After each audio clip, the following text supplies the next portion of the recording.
Halo teman-teman Perempuan Mengaji. Kalau kita berbicara tentang emansipasi wanita, pasti kita akan langsung tertuju pada satu sosok, yaitu Raden Ajeng Kartini.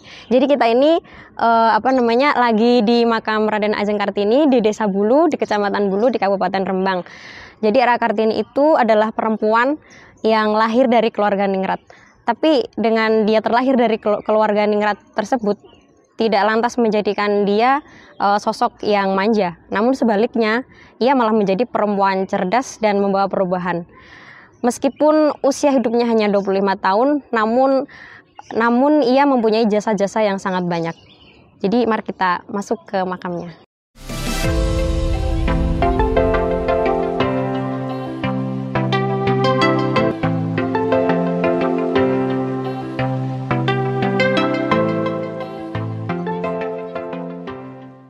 Jadi Raden Ajeng Kartini ini adalah salah satu perempuan dari sedikit pahlawan perempuan nasional di Indonesia. Dan Raden Ajeng Kartini bisa menjadi pahlawan nasional itu atas ditetapkan oleh Presiden pertama Republik Indonesia, yaitu Insinyur Soekarno, pada keputusan Presiden nomor 108 tahun 64 bahwa Raden Ajeng Kartini ditetapkan sebagai pahlawan kemerdekaan nasional. Dan ini ditetapkan pada tanggal 2 Mei 1964 di Jakarta dengan tanda tangan Insinyur Soekarno sendiri. Assalamualaikum Bapak. Waalaikumsalam. Kami dari Perempuan Mengaji. Iya. Jadi kami minta izin mau ziarah. Monggo, silahkan. Terus juga mau minta izin, mau dijelasin juga Pak siapa saja yang dimakamkan di sini. Iya, mari kita sambil jalan ya. Nanti bisa diperlihatkan sama yang lain tentang siapa saja yang dimakamkan di sini. Jadi untuk makam di sini ini yang paling tua itu adalah Pak Bupati Rembang, suami dari Raden Ajeng Kartini, itu makamnya paling depan sana itu. Yang di bawah. Iya, suaminya Bu Kartini itu. Jadi Pak Bupati Rembang itu makamnya paling depan sana itu. Namanya Kanjeng Raden Mas Adipati Aryo Singgih Joyo Diningrat itu. Beliau aslinya dari Blitar, Jawa Timur. Oh, aslinya dari Blitar. Ya, putranya Patih Blitar Bawadiman Joyodigdo. Beliau Pak Bupati Rembang sebelum menikah dengan Raden Ajeng Kartini ini dulu menikah dengan Raden Ajeng Sekarmila ini. Nah, jadi Raden Ajeng Sekarmila ini merupakan permaisuri yang pertama dari Pak Bupati Rembang. Bu Sekarmila ini dinikahi Pak Bupati Rembang tidak punya keturunan, bahkan pada usia 40 tahun beliau sakit hingga akhirnya meninggal.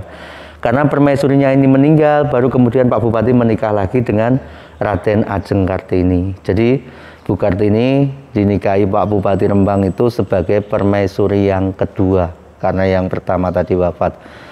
Bu Kartini sendiri beliau adalah putra dari Bupati Jepara.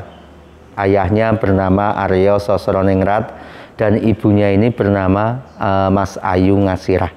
Nah, Ibu Ngasirah ini beliau adalah putra dari Kiai Haji Madirono dan juga Ibu Hajah Siti Aminah. Jadi Bu Kartini selain putra dari seorang bupati, beliau juga merupakan cucu dari seorang kiai. Berarti keturunan itu Pak? Iya. Kiai. Jadi Bu Kartini ini selain cucu dari seorang kiai, beliau juga merupakan santrinya Mbah Yai Soleh Darat Semarang.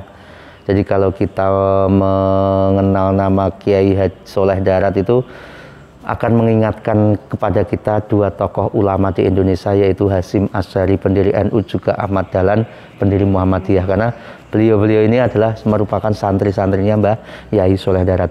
Begitupun dengan Raden Ajeng Kartini. Beliau selama menjadi santrinya Mbah Yai Soleh Darat, beliaulah yang punya gagasan, pemikiran, sekaligus beliau yang meminta pada Mbah Yai Soleh Darat pada waktu itu untuk segera menerjemahkan Al-Quran ke dalam bahasa Jawa hingga tertulis menggunakan huruf Arab gundul atau pegon. Itu adalah perjuangan Raden Ajeng Kartini di dalam hal agama.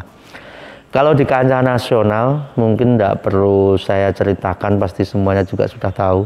Beliau adalah pahlawan emansipasi wanita. Bu Kartini sendiri, beliau menikah dengan Pak Bupati Rembang itu hanya 10 bulan saja. Iya, karena 10 bulan setelah menikah, Raden Ajeng Kartini melahirkan, terus 4 hari kemudian Bu Kartini wafat. Jadi Bu Kartini wafat usia 25 tahun, 4 hari setelah melahirkan.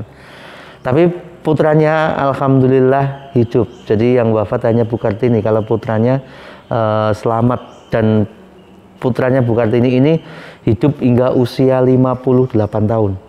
Beliau diberi nama Raden Mas Susalit. Nama Susalit sendiri itu kalau dimaknakan kalimat Jawa itu artinya susah wiwit alit. Jadi Susalit. Nah, Pak Susalit putranya Bu Kartini, dulu beliau pensiunan tentara dengan pangkat Mayor Jenderal TNI Angkatan Darat.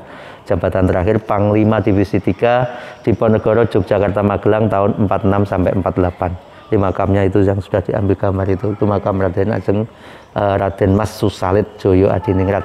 Nah, Pak Susalit putranya Bu Kartini juga menikah dengan makam yang ada di bawahnya itu, namanya Raden Ajeng Siti Luwiyah Susalit. Putranya juga satu ini namanya Raden Mas Budi Setia Susalit. Jadi Bu Kartini secara keturunan hanya punya satu anak dan satu cucu. Nah, ini cucunya ini istrinya masih hidup sampai saat ini. Ya, beliau tinggal di Jakarta bersama dengan anaknya 4. Jadi secara keturunannya masih ada. Bu Kartini masih punya cucu mantu dan buyut 4 di Jakarta.